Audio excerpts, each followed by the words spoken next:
Kemudian ya ada bagian otak yang kalau di kedokteran kita sebutnya fontanella. Ya, ada yang di depan, ada yang di belakang. Kalau bahasa Indonesianya ubun-ubun. Pada saat kita masih bayi atau anak kita masih bayi, di daerah fontanella ini tulang tengkorak belum menyatu. Makanya langsung kulit berlapis-lapis, udah langsung nih otak di dalamnya nih. Kayaknya hati-hati nih, lembut. Kalau kita pegang di sini suka ya terasa itu ya detaknya jantung sampai juga ke otak ini dari bawah ya, atau listrik yang ada di otak terasa di daerah sini. Nanti semakin besar, kepala ini semakin besar, ini ya tulang-tulang ini menyatu dan tinggal sedikit lagi. Jadi memang tetap ada lubang di situ, ya di kepala kita nih, di sini, ya persis di sini, ya. Nah itu namanya ubun-ubun. Bu Aisyah mau cerita apa tentang ubun-ubun? Nah ini dia ya. Jadi rupanya saat berdusta, berkata kotor, berkelahi, durhaka, menzalimi, membunuh, ternyata dikeluarkan neurotransmitter yang sangat banyak dari daerah limbik ini. Tadi kan limbik tadi itu otak mamalia tadi kan, daerah yang mengatur emosi, ke daerah prefrontal di bawah ubun-ubun. Kan ilmu di sini nih, prefrontal sini ya, pengalaman di sini. Gak punya ilmu. Ada juga orang punya ilmu, tapi entah kenapa mungkin dia kepepet pertamanya ya, akhirnya dia berdusta, maka memori waktu dia berdusta, itu terjadi sambungan neuron yang dahsyat, neurotransmitternya dari limbik system ini berkumpul di sini. Berkumpul di sini. Dan ternyata ini di bawah ubun-ubun.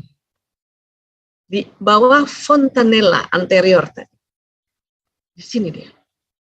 Berkata kotor juga, ya itu tersambungnya di sini. Jadi ternyata di lokalisasi Allah membuat tempat otak yang pada saat kita berdusta, berkata kotor, berkelahi, durhaka, menzolimi, membunuh, itu di lokalisasi persis di bawah ubun-ubun.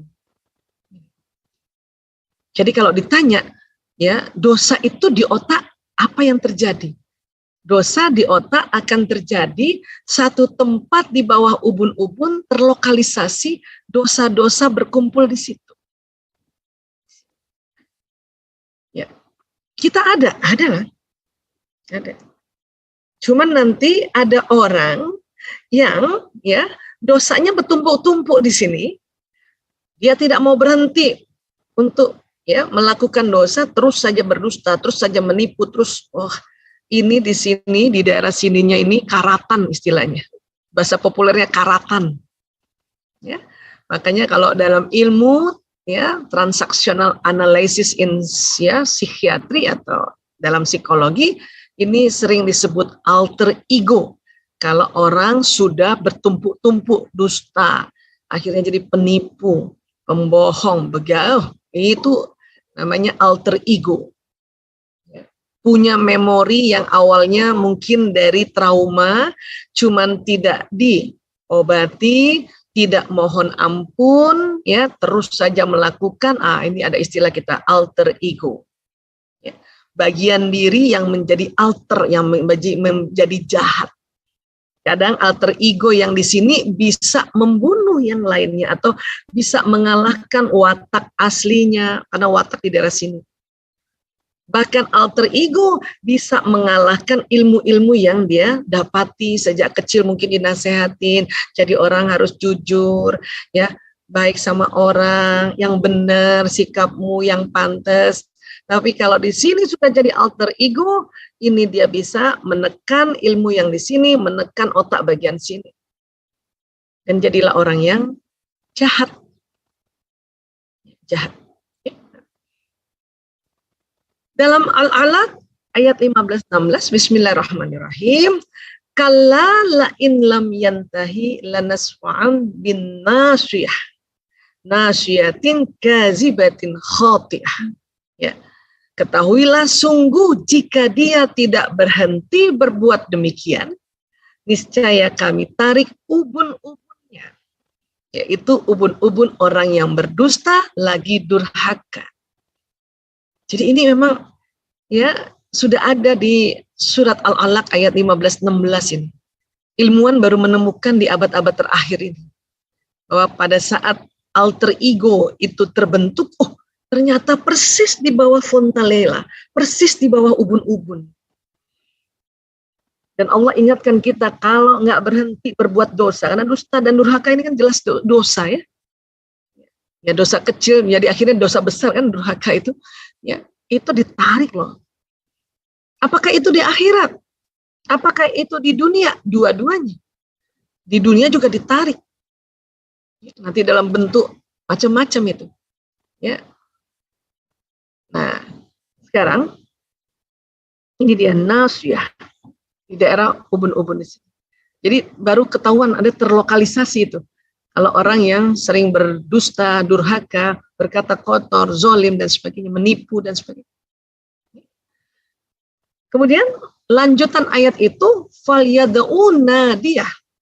Maka biarlah dia memanggil golongannya untuk menolongnya. Jadi ini orang-orang yang suka berbuat dosa ini atau yang punya alter ego atau penipu, pembohong itu kalau ya sudah dikasih tahu awas loh kamu nanti ya kena hukuman. Oh, dia akan memanggil golongannya untuk nolong.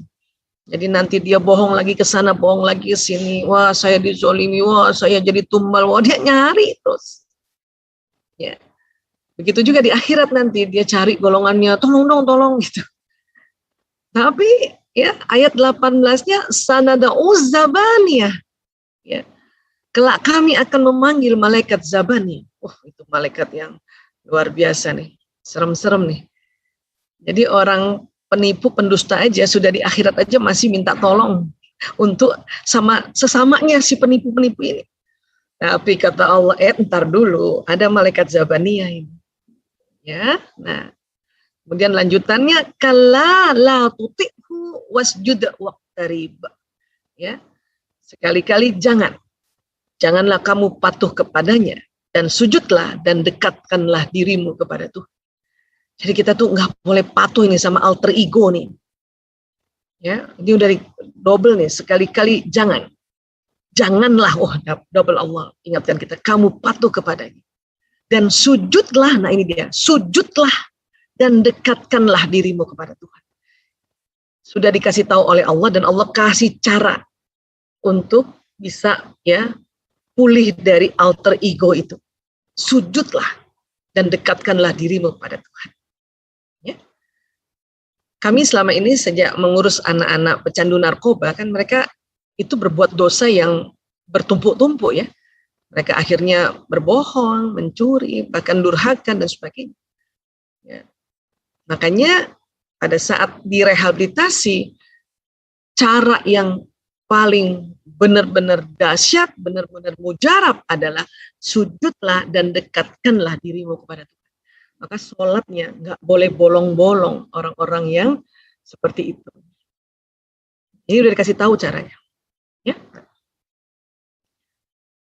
Kemudian ya, barang siapa yang tidak meninggalkan perkara dusta, tetap mengamalkan dustanya, maka tidaklah Allah butuh untuk menilai puasanya, meski ia bersusah payah seharian menjauhi makanan dan minum. Orang suka banyak dusta, tetap puasa itu ya rugi juga. Jadi hati-hati ya, amalan apapun jadinya ya sia-sia. Karena masih tetap berdusta, masih tetap melakukan dosa. Ya. Jadi ini ada namanya korteks dorsoprefrontal ini. Ini persis ini agak atas lagi dikit ini yang di bawahnya ubun-ubun. Kalau ilmu kan di sini ya prefrontal korteksnya. Ya. Apa sih yang terjadi sih Bu Aisyah di dalam otak prefrontal ini? Akan terjadi sambungan neuron, koneksi neuron atau sel otak. Ya, pada saat kita belajar terjadi koneksi otak di situ. Pada saat kita ya belajar prinsip-prinsip bagaimana sih ya apa yang Allah tidak suka pada kita, apa sih larangan Allah.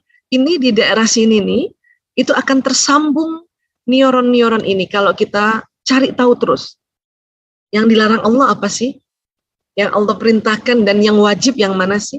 Yang mubah yang mana sih? Yang makruh yang mana? Itu perlu belajar memang kita.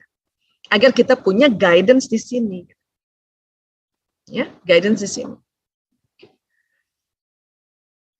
Nah, namun sekali lagi pada saat juga kita melakukan dosa, mungkin awalnya dosa kecil yang gara-gara ini limbik sistem di sini ya, marah, makanya timbul dengki, iri, akhirnya berbohong. Itu di sini yang di bawah ubun-ubun ini terjadi sambungan kayak gini juga. Tapi tentang hal-hal keburukan. Terlokalisasi nih, dahsyatnya. Lokalisasi ini di sini. Ya. Nanti kita lihat apa sih hikmah terlokalisasi? Apa sih tujuan Allah melokalisasi? Ya, satu area otak di mana di sini kesalahan-kesalahan yang kita lakukan itu ada di sini. Ya. Nah, sekarang jika manusia mulai berpikir berulang-ulang bahwa dia dalam kondisi yang sangat baik, maka terjadi juga sambungan otak. Makanya kita perlu juga selalu ya belajar bagaimana kita untuk dalam kondisi yang sangat baik. Memang kita ada marah, memang kita ada sedih, memang kita ada sombong, itu kan ya itu fitrah banget di otak limbik sistem ini. Tapi kita belajar bagaimana kendalikan sedih itu, kendalikan sombong itu, kendalikan marah itu, kendalikan nafsu itu. Makanya kita juga akan tersambung neuron-neuron di otak prefrontal ini cara-cara, teknik-teknik. Ya. Jadi otak akan mulai membangun koneksi saraf baru yang baik di otak. Termasuk juga orang-orang yang sempat berdusta, kemudian memohon ampun. Agar apa? Agar terbentuk juga neuron-neuron koneksi baru yang baik di otak kita ini, terutama prefrontal. Begitu juga saat manusia mulai berpikir berulang-ulang bahwa dirinya dalam kondisi yang tidak baik. Ya. Dalam artian itu tadi ya, mulai kan, wah saya kurang nih. Ya, harusnya saya punya uang kayak tetangga di sebelah, mikir gitu udah mulai gitu. Ya, harusnya, nah itu tadi. Nggak bersyukur, padahal sebetulnya di limbik system ini ada emosi yang positif, yaitu acceptance. Dia nggak searching itu, dia nggak naik ke level ya acceptance. Makanya ngelihat kan di sini juga bercampur dengan pengalaman kan, lihat tetangga berhasil, lihat ya kanan kiri, saudara kerabat berhasil, makanya muncul iri. Mulailah dia memikirkan hal-hal yang buruk. Nah ini udah mulai juga terjadi sambungan otak dalam kondisi berpikir yang tidak baik. Awalnya gitu tuh.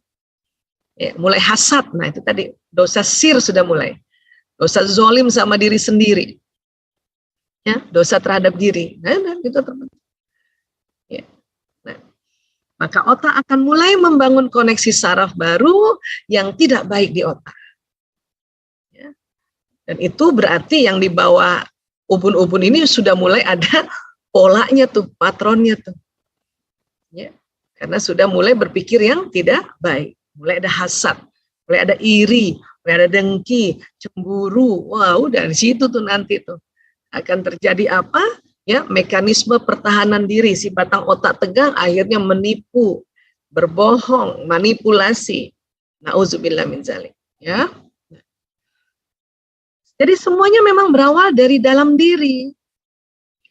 Karena sebagai makhluk yang diturunkan sebagai khalifah, manusia memang telah menggenggam kemampuan lengkap untuk mengubah otaknya sendiri. Jadi bahwa dia jadi pencuri, apakah begitu memang ditakdirkan? Enggak gitu orang dikasih sebagai khalifah. Kamu punya cara, kemampuan lengkap untuk yang mengubah otak sendiri. Kalau mulai dari awalnya gara-gara tidak bisa memanage emosi yang negatif ini, kemudian batang otak tegang, kemudian mulai tidak bersyukur, mulai iri, dengki, ya itu kan kita yang mengubah otak kita sendiri. Padahal kan ya memang sih mungkin di awalnya aja kita kok di sana bisa punya mobil ya gitu. Terus kita istighfar, astagfirullahaladzim ya Allah, astagfirullahaladzim, astagfirullahaladzim. Naik tangga level emosi di sini. Akhirnya kita bersyukur, alhamdulillah ya Allah, mobilku yang ini aja, kenapa mobil mahal-mahal, bensinnya mahal, jaganya susah. Kalau nggak punya garasi harus dikudung, pakai kudung mobil. Ya, spionnya satu aja hilang bisa mahal banget, kan gitu. Kalau kita bisa naikkan level emosi ke emosi bersyukur, di mutmainnah, baru tuh. Ya, akhirnya kita tidak iri lagi, ya, malah bersyukur, malah ikut bahagia. Nah, mudah-mudahan karena kita tidak iri, tidak dengki, di bawah ubun-ubun tidak terjadi pola itu, nggak jadi patronnya, nggak jadi. Alhamdulillah kan? Ya. Itulah makanya mengapa harus sebut-sebut Allah, harus istighfar, astagfirullah ya Allah, untuk naikkan level emosi. Sehingga, karena apa? Karena nanti yang membuat neurotransmitter atau semprotan zat kimia itu dari otak yang tengah. Ya, untuk membentuk satu ya pikiran-pikiran lagi. Nah, kalau tadi nggak mampu menaikkan menjadi syukur, marah terus, akhirnya mulai mikir, kayaknya bisa nih ya kita markup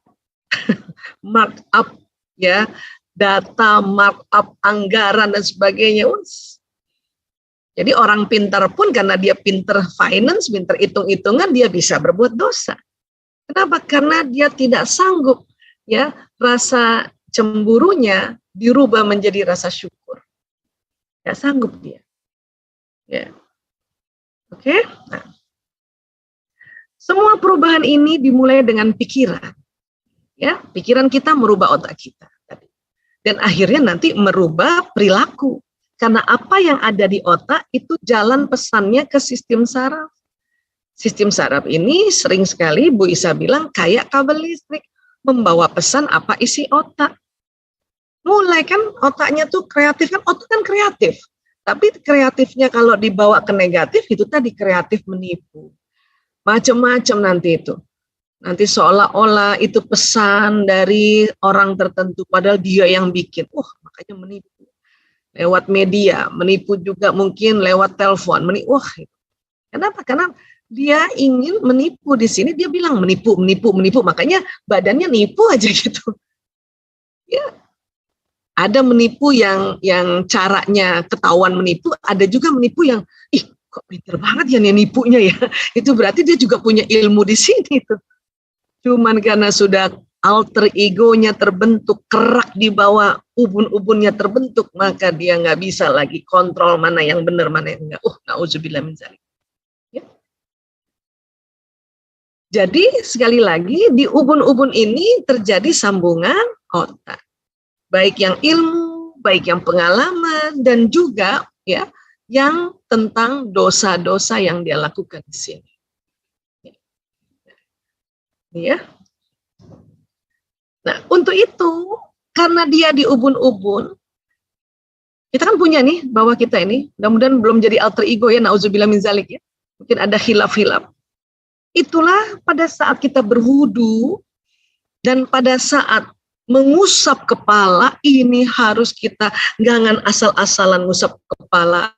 Wabil khusus di daerah otak kita ini, wabil khusus di bawah ubun-ubun, minta sama Allah, ya Allah, ya mohon ya Allah lindungi otakku dari hal-hal buruk ya Allah, dari dosa-dosa ya Allah. Karena ini cara pertama, terapi pertama untuk ya pola, patron atau sambungan otak yang mungkin kita tanpa sadar ya tersambung, udah mulai kesambung di sini. Na'udzubillah min dzalik. Di wudu ini salah satu ya dari jutaan makna wudu ya. Karena kalau kita bahas wudu nanti one day kita satu saatnya Mbak Ulia belajar wudu gitu. Tapi salah satunya pada saat mengusap kepala, ngomong sama Allah, ya Allah. Saya semenjak belajar tentang di bawah ubun-ubun itu ada alter ego, ya Allah, itu pas lagi wudu itu nggak mau sembarangan. Dan nggak mau cuman di depannya di sini doang nih, nggak mau nih, rugi nih Mbak Salma kalau kita wudu nih, ibu-ibu kan juga gitu ya dulu ya, malas buka kudung, cuman kena rambut 3, walaupun memang sah aja, cuman rugi ubun-ubun nggak kena. Makanya mumpung lagi di rumah, ibu-ibu mudah banget, wudulah sempurna, wudulah yang betul.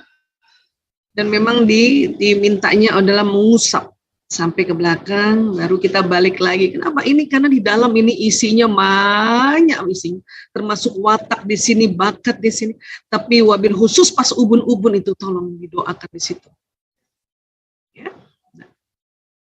Buat adik-adik saya itu yang pasien-pasien narkoba dulu dan anak-anak LGBT, saya selalu bilang, pokoknya kalau tiba-tiba alter egomu atau dosamu memanggil-manggil untuk kamu berbohong kembali atau mencuri kembali, kamu siram kepalamu, saya bilang gitu. Karena mungkin ya mereka nggak sempat lagi wudhu, dia siram kepalanya sambil doa, ya Allah, auzubillahi minasyaitonir rajim. Supaya apa? Listrik yang di sini yang dia mau perintahkan tubuh lewat sini nih untuk menipu lagi, itu berhenti dulu. Berhenti dengan air. Nanti siram kepala. Ya, baru setelah itu kalau udah siram, udah enakan, pergi wudhu. Karena mereka ini terapi ya, terapi banget ini untuk di bawah ubun-ubun. Oke. Jadi ya sekali lagi saya ulang-ulang ya tentang sambungan otak ini. Jadi ada di sini kita sambungan otak kita ya, dan juga pada saat istighfar, astagfirullahalazim, astagfirullahalazim, itu juga akan tersambung neuron yang ada di ya daerah prefrontal ini. Dan kita harap pada saat istighfar, astagfirullahalazim, kalau terjadi sambungan di bawah ubun-ubun, istighfar ini bisa membersihkan. Ya, dibersihkan oleh istighfar ini. Astagfirullahalazim, ya Allah, astagfirullah. Bisa jadi kita melakukan khilaf karena kita ya nggak sadar gitu. Dosa ini karena dosa kecil banyak termasuk apa? Termasuk ya lambat melakukan kebaikan. Itu juga sudah masuk dosa kecil, kita istighfar, astagfirullahaladzim, astagfirullahaladzim. Ya. Nah, pada saat istighfar itu diharapkan ada sambungan. Ada sambungan koneksi neuron istighfar, diperbanyak lagi di sini. Perbanyak lagi di sini. Nah, inilah kayaknya gampang banget ya buat saya, kita berbuat dosa suruh istighfar. Ini memang disuruhnya gampang, tapi jangan salah, maknanya luar biasa itu istighfar. Ya, astagfirullahalazim, aku mohon ampun kepada Allah yang Maha Azim. Sini ada sifat ghafar. Nanti soal istighfar bulan depan kita akan perdalam lagi ya, yang dengan tema forgiveness therapy. Ya, nah, ini kan kita berangkai ya, insyaallah. Kemudian otak langsung menerima dan membuat koneksi neuron apapun pesannya. Jadi di otak ini kalau ada peristiwa, ditangkap oleh mata, ditangkap oleh telinga, ditangkap oleh permukaan kulit, ditangkap oleh hidung, ditangkap oleh mulut, itu terjadi sambungan kan? Terjadi sambungan. Ya. Nah, jadi pikiran memberi pesan juga pada perasaan, dan bukan hanya di otak terjadi sambungan. Apa? Di kolbu kita juga terjadi sambungan. Yang mana sih kolbu, Bu Aisyah? Nah, kolbu ini ya, para ulama dan para ilmuwan dekade sekarang ini merujuk pada organnya yaitu jantung, heart. Karena ditemukan banyak sekali ya keajaiban-ajaiban jantung. Jantung. Kolbu. Walaupun banyak orang mengartikan kolbu ini hati. Bahasa Arab kolbu itu jantung, hati itu kibdun. Ya, nah ini. Ya, ini Imam Al-Ghazali, ya, ulama besar kita ini, Masya Allah, dalam bukunya Teori Dasar Penyucian Jiwa, Imam Al-Ghazali memberikan definisi tentang qalb. Ya. Jadi kolbu adalah daging yang bersuhu panas, berbentuk kusam, berada di sisi sebelah kiri dada. Di dalam isinya ada rongga yang berisi darah hitam sekali. Masya Allah, ini Imam Al-Ghazali ini luar biasa ya. Makanya tadi alhamdulillah ini Pak Geri menyampaikan teman-teman di KMIB juga ya kitabnya dari Imam Al-Ghazali. Ini dahsyat Imam Al-Ghazali, Masya Allah. Ini baru Imam Al-Ghazali, apalagi ya guru-gurunya di atas itu, apalagi Rasulullah SAW. Ya. Oke. Jadi ditemukan ternyata tahun 91 ini oleh Dr. J. Andre Armour, di sini ada neuron, 40.000 neuron. Namun Imam Al-Ghazali di usianya itu dia kan lahir tuh di antara 1110 ya Masehi. Beliau sudah menemukan ada satu titik kolbu di daerah atrium ini. Tapi tahun 91 oleh Andre Amber baru ditemukan, oh ada neuron toh. Dulu juga Imam Al-Ghazali menemukan di atrium ini ada namanya SA node, sinus atrial node, tempat ya power atau listriknya supaya jantung ini berdetak. Lup, dup, lup, dup, lup, dup, lup, gitu. Imam Al-Ghazali duluan menemukan ya, insya Allah ya. Ilmuwan-ilmuwan itu baru abad 19 menemukannya. Nah, Imam Al-Ghazali juga bilang ada sesuatu itu selain SA node di daerah atrium ini katanya. Ada suara Tuhan katanya di situ. Ya. Makanya dia sebutnya titik kolbu. Nah, barulah ditemukan, oh ada otaknya jantung. Makanya di jantung juga ada sambungan neuron di sini. Yang bahaya, orang yang sering menipu, orang yang sering ya berdusta, manipulasi, maka bukan hanya di otaknya saja tersambung neuron-neuron dusta manipulasi, tapi di kolbunya juga tersambung memori-memori dusta, manipulasi, menipu dan sebagainya.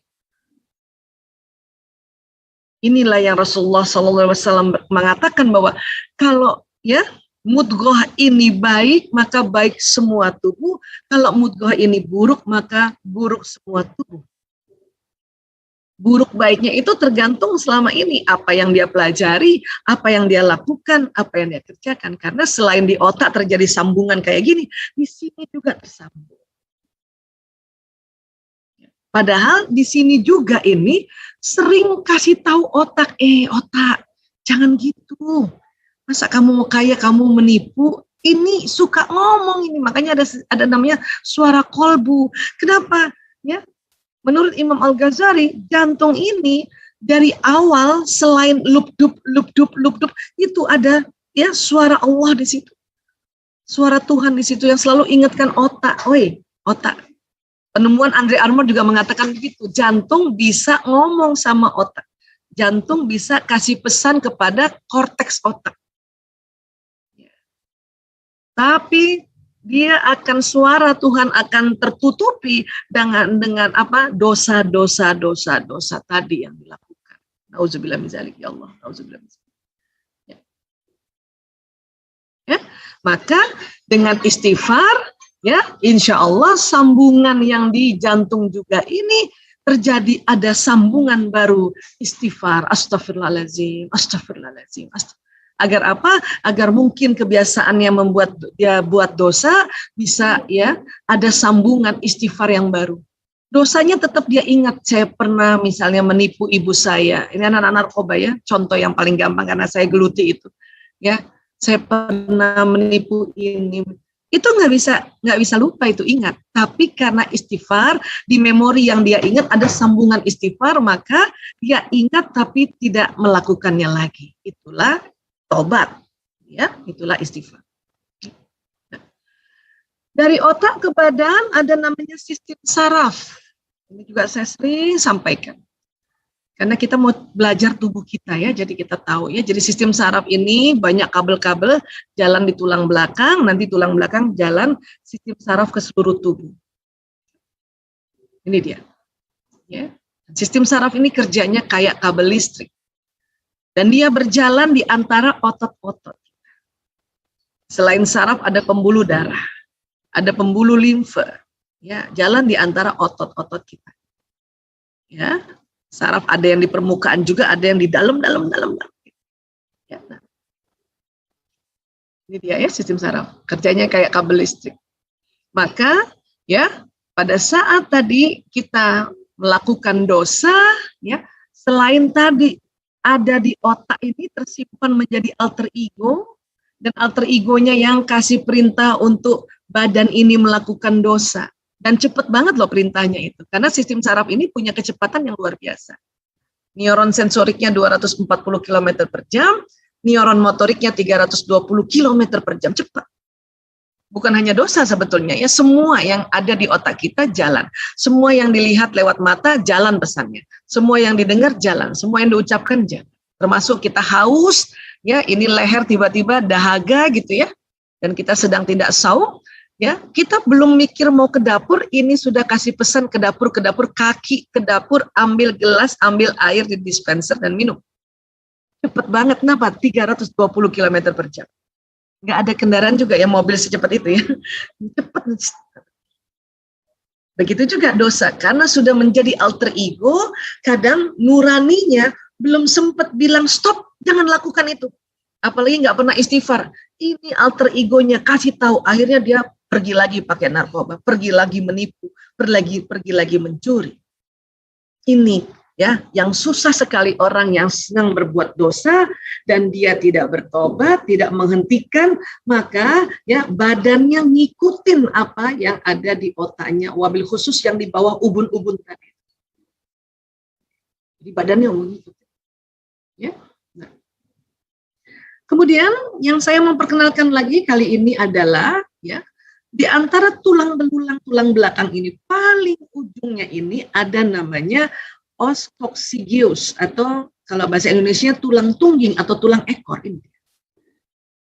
Buat kita perempuan ibu-ibu kalau lagi mau melahirkan ini tulang ekornya ya dia terangkat. Makanya kepala bayi keluar dari sini. Ya Allah. Aduh kalau cerita tentang kelahiran itu merinding. Ya Allah. Nah, kita hari ini khusus pada si tulang tungging. Ada apa dengan tulang tungging ini? Hadis Bukhari nomor 4953 ya. Rasulullah bersabda, tiada bagian dari tubuh manusia kecuali akan hancur dimakan tanah. Jadi semuanya hancur dimakan tanah, termasuk tulang tengkorak, bahkan tulang gigi, kecuali satu tulang yaitu tulang ekor. Darinya manusia dirakit kembali pada hari kiamat, tulang ekor. Ya. Diperkuat lagi hadis berikutnya, Rasulullah SAW bersabda, seluruh bagian tubuh anak Adam akan hancur dimakan tanah, kecuali tulang ekor. Darinya tubuh diciptakan dan dengannya dirakit kembali. Ini hadis riwayat Muslim nomor 2955. Ada apa tulang ekor? Ada apa tulang tungging ini? Ini dia nih. Ini dia nih, persis banget. Di ujung banget. Ya, tulang ekor. Ya. Nah. Bahkan waktu ya mau terbentuk janin itu tulang ekor duluan yang dibentuk sebetulnya oleh Allah. Nah, dari sinilah nanti kabel-kabel saraf jalan naik ke otak. Jadi kabel saraf itu justru dari tulang tungging. Ujungnya itu saraf-sarafnya baru dia naik ke otak gitu. Ya.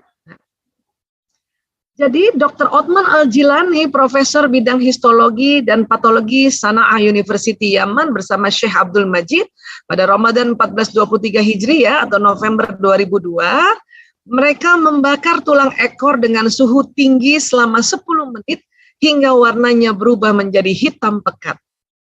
Kemudian mereka membawa tulang tersebut ke Al-Olaki Laboratory di Sana'ah Yaman untuk dianalisis. Hasil laboratorium menunjukkan sel-sel pada jaringan tulang tidak terpengaruh oleh pembakaran suhu tinggi. Bayangkan.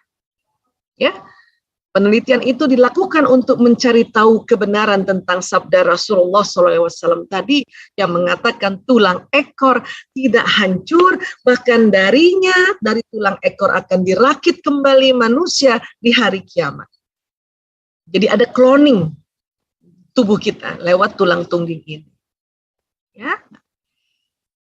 Jadi karena tulang tungging ini adalah permulaan saraf yang nanti ke otak, saraf yang nanti ke kaki, ya, ke seluruh tubuh, maka dikatakan tulang ekor ini seperti black box-nya pesawat. Apa yang sudah kita lakukan, kebaikan-kebaikan terekamnya di tulang tungging. Waktu masih hidup ya, terekamnya di mana kalau kita melakukan hal-hal yang baik maupun yang buruk, terekam di otak, terekam di jantung, dan terekam di tulang tungging. Ya. Hanya nanti sewaktu kita meninggal, kemudian kita dimakamkan, masukkan di kubur, semuanya hancur, baik otak maupun jantung. Tentunya kan memori kebaikan kita hancur kan gitu. Tapi itu tadi ada satu tubuh manusia yang nggak bakal hancur, bahkan dibakar sekalipun, bahkan di bulldozer. Jadi pernah nih tulang tungging di berkali-kali di bulldozer, enggak patah, enggak hancur. Ya, bahkan tadi sel-selnya tuh ya di dalam jaringan itu enggak rusak sama sekali. Jadi ada rekaman juga di sini nih. Jadi ini yang enggak hancur, ini nanti yang menjadi persaksian kita pada hari kiamat.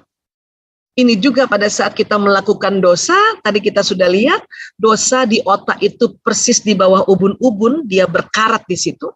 Hati-hati di kolbu juga ya terekam di situ, dan terekam juga di tulang tungging. Ini juga nanti yang akan ya dihitung tadi dosanya berapa. Karena otak sama jantung pada saat kita di kuburan itu sudah hancur. Ya, nah. Ini dia nih tulang tungging nih. Jadi yang lain udah hancur ini nih.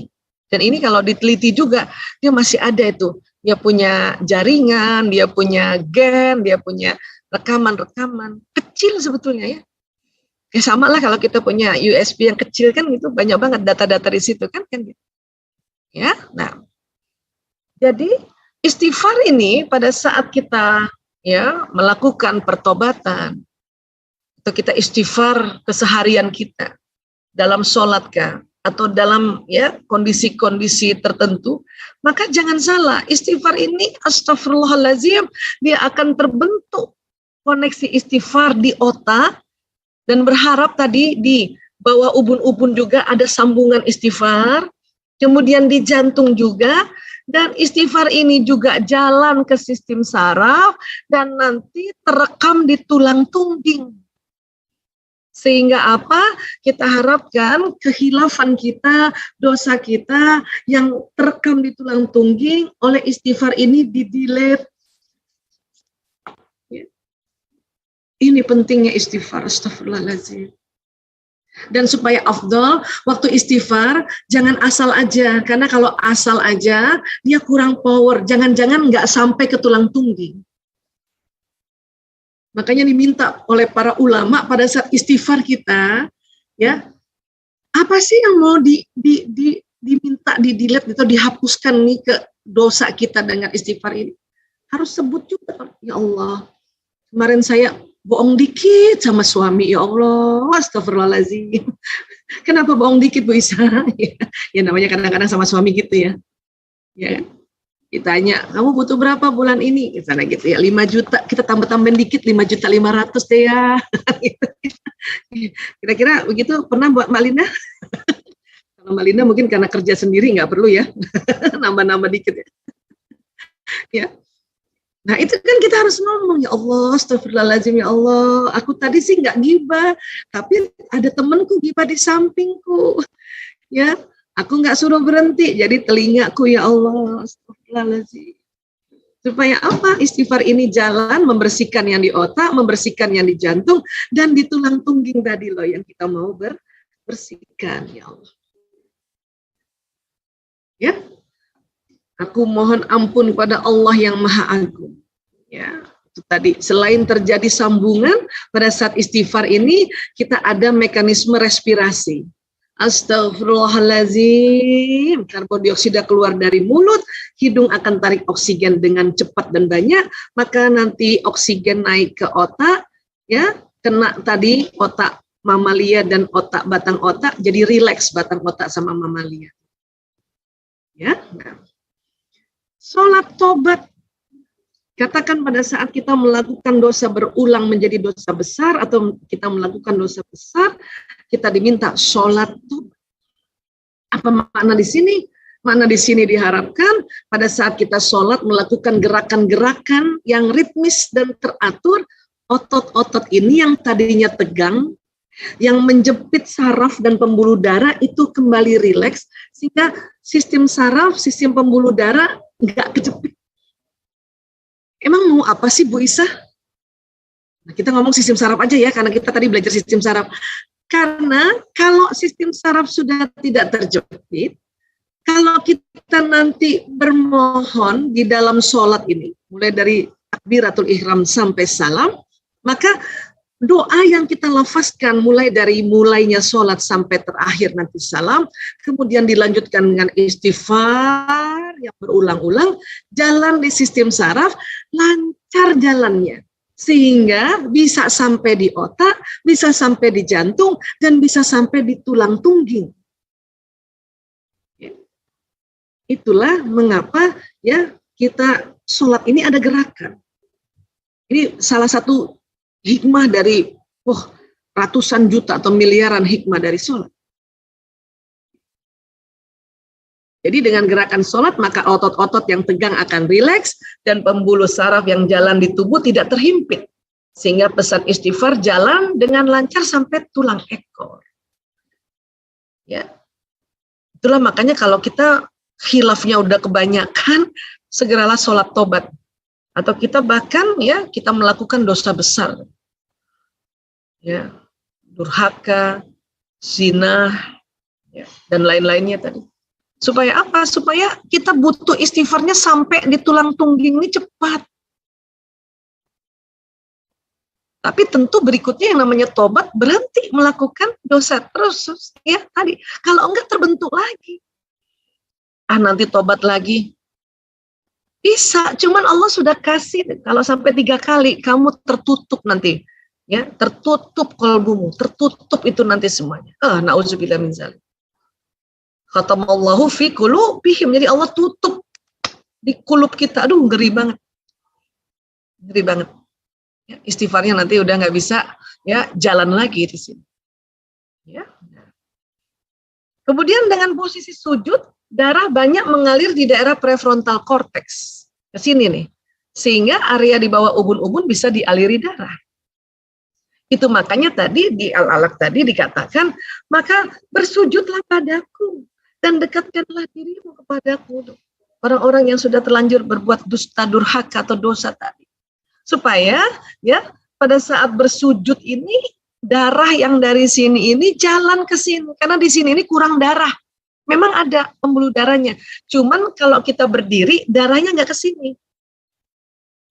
Makanya harus ada gerakan sujud ini. Supaya ilmu yang ada di prefrontal dialiri darah yang membawa nutrisi, membawa oksigen, ya, untuk ilmu-ilmu itu bisa diaplikasi. Makanya banyak orang belajar tapi jarang sholat, jarang sujud, ya, ilmunya nggak kepake. Rugi banget. Nah, yang luar biasanya pun dengan dosa-dosa atau khilaf yang kita lakukan sengaja atau kita ya tidak sengaja, itu selain dialiri istighfar tadi, dialiri darah juga ini. Jadi kayak ini mau disikat ini daerah sini. Makanya sujudnya agak lama dikit ya, kayak teman-teman ya. Karena kalau sujudnya terlalu buru-buru, nggak tumaknina, belum sampai darah ke sini udah turun lagi. Ya. Ini karena kalau kita posisinya kayak gini, di daerah prefrontal ini sedikit darah ke situ. Sudah ada pembuluh darahnya, cuman sedikit ke situ. Itulah makanya disuruh sujud. Dan sujud ini yang paling dekat antara seorang hamba dengan Robnya adalah ketika ia sujud, maka perbanyaklah doa ketika itu. Ya Allah. Bahkan kadang-kadang udah nggak tahu lagi mau minta apa, udah pas sujud, ya Allah. Ya, setelah kita doa sujud, mohon ampun. Ya Allah, kadang-kadang kita nggak tahu ya apa yang kita lakukan gitu. Karena yang termasuk dosa kecil itu jadi ya kebaikan yang kita lambat-lambat, sholat kita lambat-lambatin dengan sengaja, udah dosa itu. Makanya ya Allah, ampuni aku ya Allah.